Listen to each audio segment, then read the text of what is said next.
The president's policies have been exercised over the last 4 years, and they haven't put Americans back to work. We have fewer people working today than we had when the president took office. If the unemployment rate was 7.8% when he took office, it's 7.8% now. But if you calculated that unemployment rate, taking back the people who dropped out of the workforce, it would be 10.7%.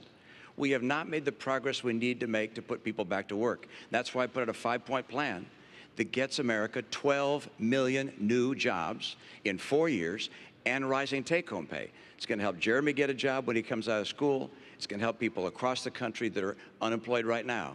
And one thing that the president said, which I want to make sure that we understand, he said that I said we should take Detroit bankrupt.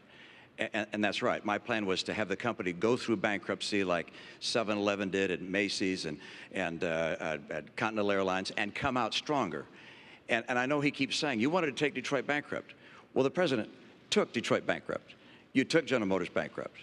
You took Chrysler bankrupt. So when you say that I wanted to take the auto industry bankrupt, you actually did. And I think it's important to know that that was a process that was necessary to get those companies back on their feet so they could start hiring more people. That was precisely what I recommended and ultimately what happened. Let me give the president a chance. Go ahead. Candy, what Governor Romney said just isn't true.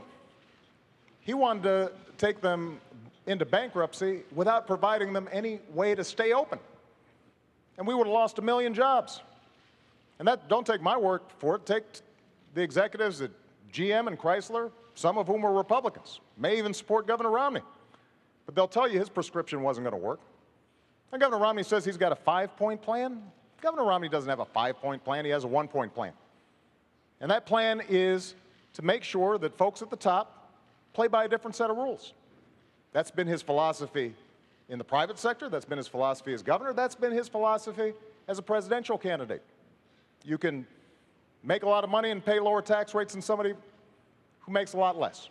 You can ship jobs overseas and get tax breaks for it. You can invest in a company, bankrupt it, lay off the workers, strip away their pensions, and you still make money. That's exactly the philosophy that we've seen in place for the last decade. That's what's been squeezing middle-class families. And we have fought back for 4 years to get out of that mess. The last thing we need to do is to go back to the very same policies that got us there.